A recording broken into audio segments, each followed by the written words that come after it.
qui importe les accords avec la Nouvelle-Zélande, qui importe des produits qui ne respectent pas ces fameuses normes que l'on applique à nos propres agriculteurs. Sauf qu'il y a quand même des élections européennes dans quelques mois. Le RN s'est rendu sur place. Jordan Bardella a montré sa solidarité avec la colère des agriculteurs. Est-ce que vous n'avez pas peur que ceux qui sont contre l'Europe, contre cette Union européenne-là, ne gagnent du coup ? Mais quelle proposition de loi le Rassemblement national dépose là tout de suite pour l'agriculture ?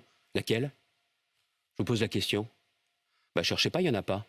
Par contre, il y a des élus, par exemple Julien Dive, qui est député LR de l'Aisne, qui lui est avec des propositions concrètes et en plus en ayant mis en place un système de retraite agricole qui n'existait pas auparavant. Ça veut dire quoi ? Ça veut dire que le RN ne fait que souffler sur la colère sans apporter de solution. Leur seul talent, c'est de profiter de l'exaspération et de la colère des Français. Ils viennent présenter leurs condoléances aux Français tous les jours. Ce sont des vautours. Regardez, il était sur place avant même le ministre pour dire « ça va mal, hein, ça va mal hein ». Mais le vrai problème quand on fait de la politique, c'est pour que ça aille mieux. Et prenez en plus sur un autre sujet, sur la question du revenu agricole. Le nombre d'agriculteurs en dessous du seuil de pauvreté, le nombre d'agriculteurs qui ne comptent pas leurs heures, ils font plus que 35 heures, et qui ont un revenu qui n'est même pas supérieur au SMIC. Et quand le conjoint ne travaille pas, il n'y arrive plus. C'est du désespoir. Et ce n'est pas seulement en les recevant qu'on réglera. C'est un changement complet. Est-ce qu'on veut vraiment se nourrir avec les meilleurs produits ? Vous parliez de la Nouvelle-Zélande, quand c'est produit à l'autre bout du monde personne ne dit rien. Moi, je préfère que ça soit produit en France. Mais en vrai, Gabriel Attal va recevoir la FNSEA tout à l'heure, mais est-ce que c'est lui vraiment qui détient les manettes ? Est-ce que c'est pas, en effet, l'Union européenne, quand elle signe des accords avec la Nouvelle-Zélande, quand elle signe l'accord du Mercosur, est-ce qu'on a encore la main ? 7 ans. Ça fait 7 ans que le président de la République a été élu. Ça fait 7 ans que ce gouvernement, pour beaucoup d'entre eux, gère le pays. Et ce n'est pas aujourd'hui qu'il faut découvrir ce malaise profond. Et est-ce qu'on a encore la main ? Oui. Parce que la France n'est pas un petit pays. La France est un pays qui, au niveau européen, est tout à fait capable de dire non, comme à une grande époque. On n'est pas obligé de tout avaliser des règles internationales qui font qu'on importe des produits qui sont justement produits avec des règles qu'on n'accepte pas chez nous. Si on n'avalise pas, on sort de facto des traités européens. Non, je vais vous expliquer. Non, ça, c'est pas les traités européens. C'est aussi à l'Europe de dire les choses. Regardez les agriculteurs, que ce soit aux Pays-Bas, que ce soit en Roumanie Allemagne aussi, en Allemagne. Il y a le même malaise. Est-ce que l'on veut continuer à produire ou importer ? Moi, je veux qu'on continue à produire ici. Vous évoquiez les Pays-Bas, c'est notamment la colère des agriculteurs et cette colère très importante et ces mouvements de tracteurs partout dans le pays qui ont aussi poussé un Geert Wilders au pouvoir. Est-ce que vous ne vous dites pas que cette colère, malgré tout ce que vous dites là, elle va quand même pousser le RN au moins au pouvoir sur les élections européennes ? Qui est responsable de cela ? Le gouvernement de M. Attal aujourd'hui, les gouvernements de M. Macron. Ils sont en train de dérouler un tapis rouge. Pourquoi ? Vous le savez aujourd'hui, quelle est la situation politique ? M. Macron n'a pas de majorité absolue à l'Assemblée nationale. Sans majorité absolue, même avec des 49-3, vous ne prenez pas de décisions fortes. Vous n'avez pas des réformes efficaces. Vous n'avez pas des textes qui permettent d'améliorer la vie des Français et de redonner de l'espoir aux Français. Est-ce que vous redoutez la violence de ces mouvements ? Je ne souhaite pas cette violence. À tout moment, je me suis élevé contre les violences, que ce soit dans des manifestations, que ce soit dans la vie quotidienne. La violence, c'est la pire des choses. Mais est-ce que vous sentez que ça pourrait éventuellement dégénérer ? Oui, mais encore une fois, le rôle du politique, c'est d'anticiper. C'est d'apporter des solutions aux problèmes, c'est pas de rajouter des problèmes aux problèmes. Donc, n'attendons pas de loi, simplifions tout de suite. Tout de suite, la question du GNR que j'ai posée, tout de suite, ça peut être fait. Mais par contre, sur l'électricité, il est encore temps d'écouter ce que disent les Français. Pour vous, il est encore temps que Bruno Le Maire revienne sur cette idée d'augmenter. Et en plus, celle du 1er février, ça n'est que la moitié du chemin qui a déjà été annoncé. Mais là, du bout des lèvres, hein. Ils n'ont pas fait trop de bruit, ils n'ont pas klaxonné pour le dire. J'en parlais de la violence, il y a une violence aussi contre les élus qui se manifeste de plus en plus et notamment on a frôlé le drame pour le maire de Marc-en-Barreuil, près de chez vous.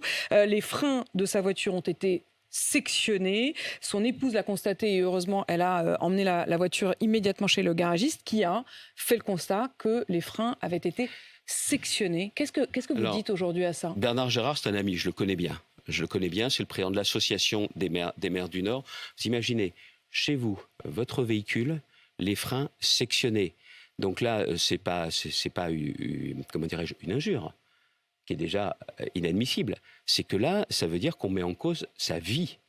C'est déjà arrivé qu'un maire perde la vie, c'était dans le Var, voilà quelques années, beaucoup d'émotions, et quand l'émotion était retombée, on est repassé à autre chose.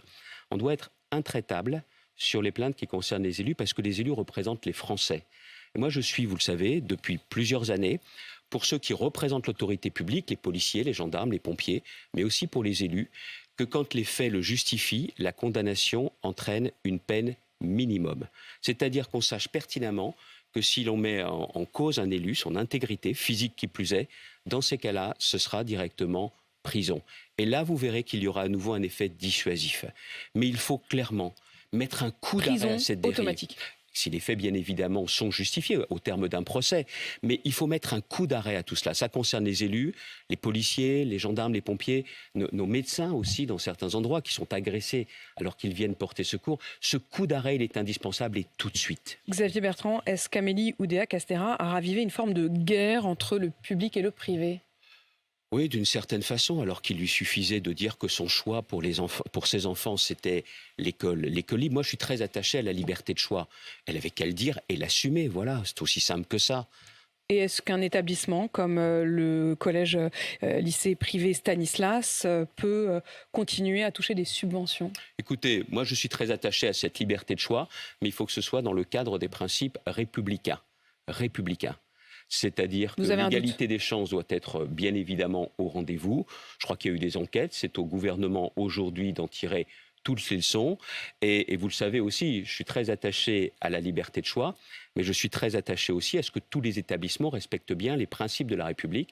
Vous savez que j'ai un sujet indifférent chez moi, dans un domaine différent, pour des raisons différentes, avec le lycée Averroès, pour lequel le préfet m'a suivi pour dire on dénonce le contrat d'association, mais contrat ou pas, on doit à chaque fois vérifier que tous les principes républicains sont bel et bien respectés. C'est ce que j'ai voulu faire pour le lycée Averroès. L'uniforme pour tous ? Oui, bien sûr, mais franchement, vous avez vu ce dont on a parlé tout à l'heure. Et je vous remercie d'aborder ça à la fin de l'entretien. C'est important, mais c'est beaucoup moins important que les sujets dont on parlait tout à l'heure. Mais ça fait partie aussi de ce... La région est candidate. Je l'ai déjà dit au pas seulement Gabriel la ville, Attal. Pas seulement les villes, mais la région tout entière. Gabriel Attal, quand il était ministre de l'Éducation, je lui ai dit aussitôt, on est partant et on financera une partie des uniformes des tenues parce que c'est nécessaire. Mais déjà, que tous nos élèves, nos jeunes, lire, écrire, compter, aller vers un métier, l'enjeu, il est clairement là. Et sur tous les sujets que vous avez évoqués tout à l'heure, on a évoqué rapidement la question de l'infertilité. Président de la République... Le réarmement démographique. Oui, enfin, le terme, il aurait pu s'en passer. Parce que ça aussi, la liberté de choix des parents, des femmes, c'est quelque chose d'essentiel. Et pourquoi on fait des enfants ? Parce qu'on s'aime et parce qu'on a confiance en l'avenir. Parce qu'on a de l'espoir d'une vie meilleure pour eux. Et ça repose clairement sur les perspectives d'avenir. Mais comment vous voulez avoir confiance en l'avenir quand c'est si difficile tous les jours ?